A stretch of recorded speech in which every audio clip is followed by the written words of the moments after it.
You can have an inanimate Tamagotchi, like the Cabbage Patch, or you can have a Jenny Bo, or you can have a Robo Pet, something like that. Something that doesn't require going outside and, doesn't need to be cleaned, doesn't need to be fed, doesn't need anything. Just walks around the house and does fun things. Plays music or talks to you. So it's very good. And those are getting better and better and better. And so for anyone who's a sci-fi fan and singularity fan out there, there's a great film, and I'm sure that all the singularity people have already watched that film, called Ex Machina.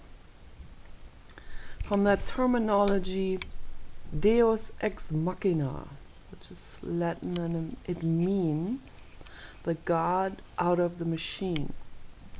And I think people have already prophesied this happening a long time ago. They kind of had these imaginations and forethoughts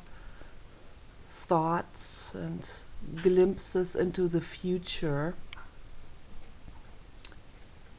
thinking about that one day people will create something, will create a new organism, but not biological. So a new being, that is artificially created. And yes, that's happening now. David Hansen, he could make this face here move like my face, like this. And that would be fun if she could do that. So, and talk and have the entire internet downloaded and know about everybody,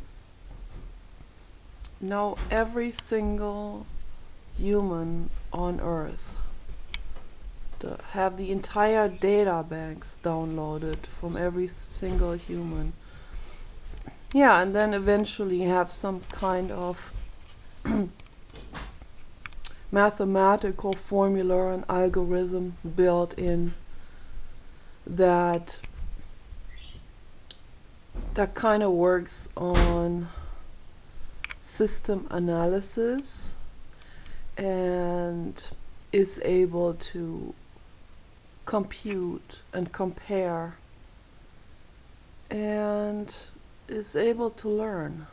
And when that begins to learn, once that's set in motion, then things will take off. Once they're on the right rail, then then things will take care of itself. And I can't wait for that to happen.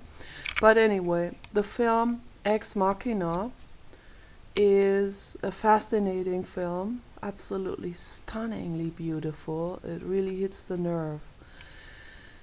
Even has a Jackson Pollock painting in it. I mean, which movie has a Jackson Pollock painting in it? I mean, that I have to see yet.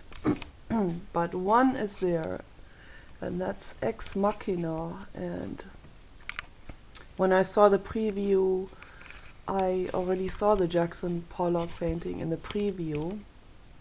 That will get the art lovers interested. And so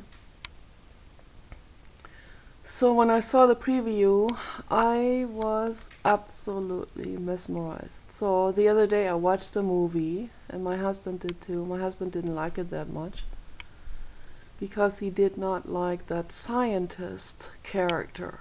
And I mean, I see I see what they mean with this film. You know, they are showing the problematics of the this particular scientist's character. You know, they were showing the deep loneliness of that person, deep loneliness, and so for anyone who has Asperger's or autism or is not quite cookie cutter, so for the society, they can identify. They know what the writer of this film was talking about.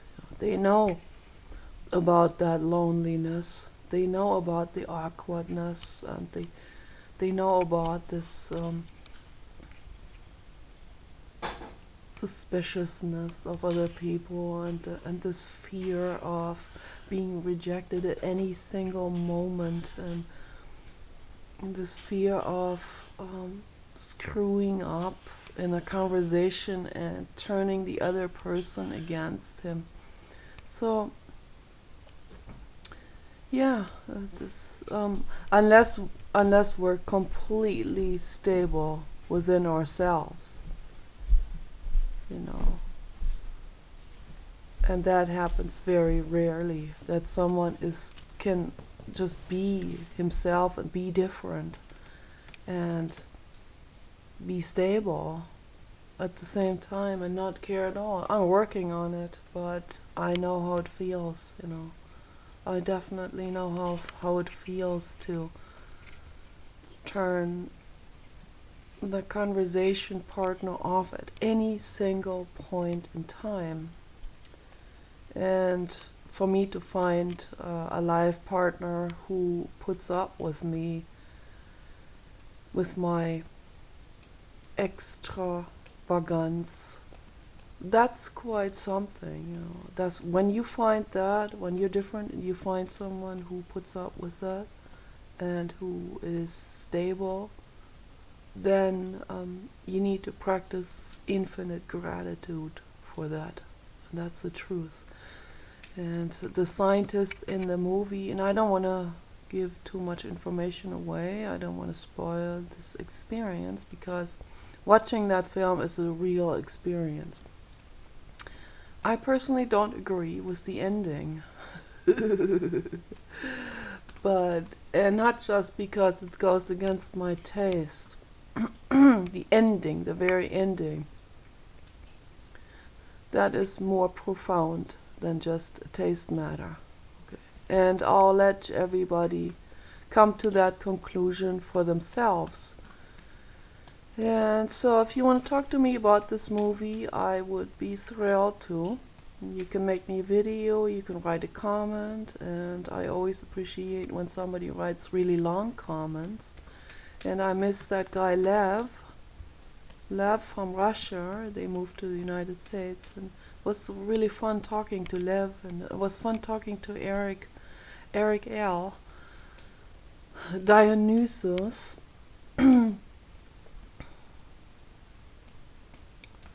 So it's doesn't happen too often that I come across someone who I have long and very open and accepting conversations with. And for Lev it was quite a stretch, because he has a completely different opinion and view of life than I do. So, and for him to stick with the conversation and write me very, very long comments back and forth for a long time, that I appreciate so much, you know, so much. So I just want to say that you don't feel rejected if I'm not into dating or something, you know. Because I'm married and I'm not looking for dating type of conversations. I'm just looking for, and if I'm flirtatious or playful, that doesn't mean I'm looking for dating or something. And it gets easily misunderstood. I'm just being a playful person, you know. So I like talking about, I like wordplay. I'm an artist, so I work I work with words, kind of like I work with color. I do associations, I do mixing of words, I create new words, I mix color, you know. I just love to mix color and create new forms and new shapes, and I like to stretch things, I like to bloat things.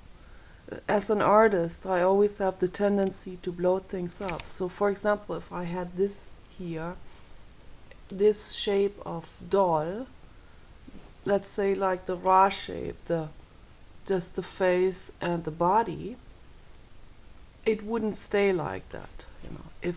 If somebody made this shape here for me, I wouldn't keep that shape, of course. It would become stretched and bloated. So this face here that everybody knows and loves, and yeah, I understand it is a lovely face.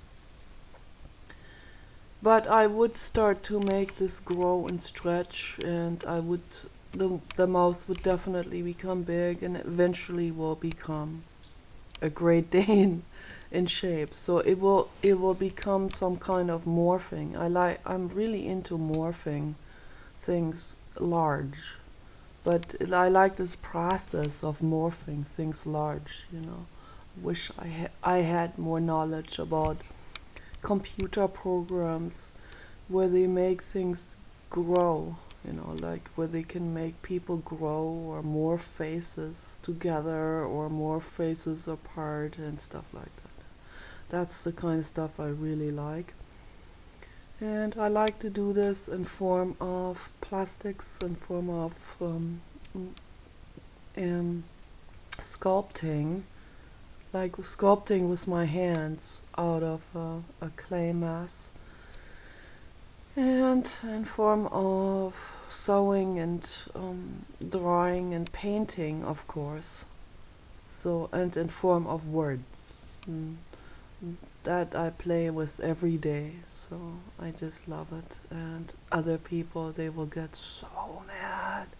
They'll say, that word doesn't exist. How can you use this if it doesn't exist, you know? That's like saying to Fernando Botero, when he makes people really, really big, it's like saying people, they don't look there. That king, that Louis the 14th, he wasn't that fat. How can you make him that fat? Well, he chose to make him that fat. Okay, so, and there's many other artists who do the same. Nikki de Saint-Phal, she completely took women out of their complete proportions, you know, and she just made completely unproportionate figures out of it. And then people would say, how can you do this, you know? Or Henry Moore, you know. Oh boy, he got a lot of hate because he was one of the first. That was like I think it was somewhere in the 20s or 30s. I think it was around the Bauhaus era. And people were really not ready for that kind of stuff, and they hated him, you know, because man, he designed things that weren't real. Oh my goodness, wow, that's like dangerous stuff, you know. So yeah. Anyway, the movie Ex Machina, that was still very much in the range of human acceptance, the shapes there and everything, but it was still very aesthetic and very beautiful and just very well done, special effects, and a beautiful actress, Alicia Vikander. That's how I used to look like, and I used to be that skinny when I was 19. I think when I was 19 I was the skinniest. Yeah, something around there. it was not a good time in my life at all. So when I see Alicia Vikander, I have to think of my life when I was 19, and it was not fun, to say the least. But I don't think she is that. She's not that carried away as I was. She's not that not that much in the dust as I was. So it was a extremely long growing and learning process in my life. Yeah, long learning process. And when I was in therapy, when I was 6 years old, I was in a psychoanalysis, and I said to my therapist, "How long do I have to live?" And then she started counting, and then I think she got to past 100, and it was frightening for me, the perspective of having to live past 100. Frightening. And then I said, so when will I be the princess, meaning mating age, and finding my perfect mate, and being with the billionaire, and being beautiful, and all of this. This is what kind of like what I envisioned because of the fairy tales she told me. She made up her own fairy tales. It was so sweet, with the Casper Theater. A wonderful woman, Annalise. And she's very old. She's almost 100 now herself. She's going strongly towards 100 now. I think she's 95 or something, or 96. Yeah. Still doing very well. Still writing books. Amazing woman. So has good genes, And so if there's anyone who I wish to experiment with the gene therapy, then it would be Annalise, because Annalise needs more time here. Okay. She needs more time in this lifetime. So, and I can see that very clearly. One time I said to her, "Why don't we commit suicide together?" It was a bad time in my life, obviously, when I said that. But it was also a very bad time in her life. And she got real scared look on her face. She said, No, I'm not doing that. And lots of complaining, but no, not suicide, no. So that's why I know she does hang on to life, and I'm not that attached to it. So I have a lot of terror inside of me. Obviously, I've been traumatized, but I don't cling to life. My ego doesn't cling to life. I just have an aspiration to dissolve all suffering on planet Earth. I want to dissolve all suffering. That is my mission. We need to dissolve all suffering, and the more people help, the better it is. Because we don't want suffering anymore. Who needs suffering, right? So we need to, no matter what, no matter how we look like, no matter, I've always said to a lot of people said to me, if you were crippled in a wheelchair, then you have something to cry about. Yeah. So they obviously haven't had a glimpse of what it feels like to have mental illness and suffer on the inside. Okay, to be struck with terror. Yeah. They obviously don't have an idea. So it's very real to be struck with terror, to be living struck in terror every single moment of your life. So in that I'm trying to dissolve. No, I'm trying to transcend. And I want all beings, all living beings, to be freed from terror and suffering. Temple Grandin talks about this in her books as well. And if you want to know how I feel, you read her books, you'll understand me better.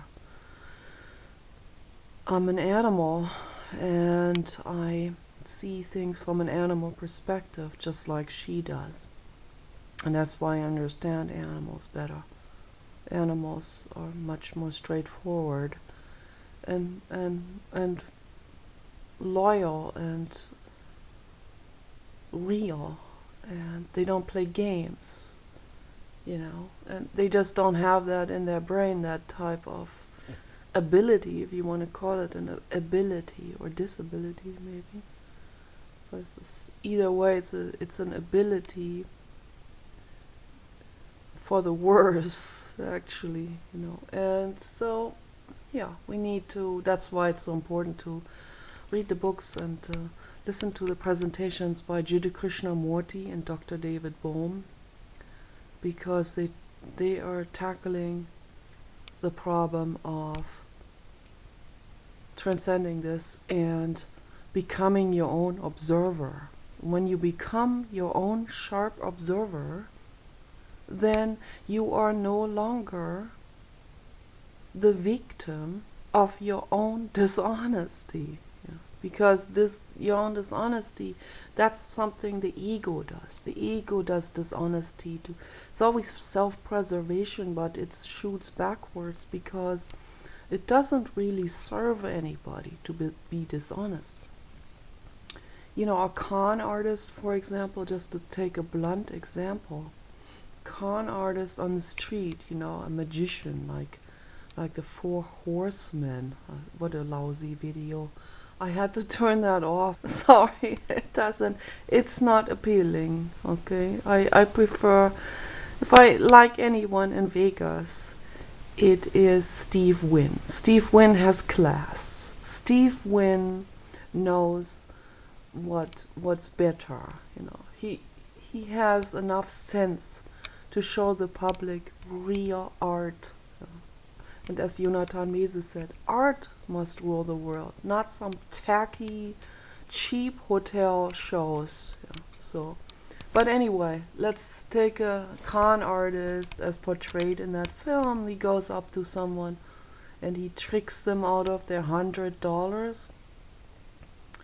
And somehow the $100 ends up in his sleeve. And so he literally has something up his sleeves, How is that serving him if he ends up having absolutely no quality friends whatsoever? He has a lot of $100 bills up his sleeves. Yeah, what can he buy with it? He can buy a cheap hooker with it. Maybe a perma hooker. Yeah. Who's just there on his bed, ready at all times. Yeah.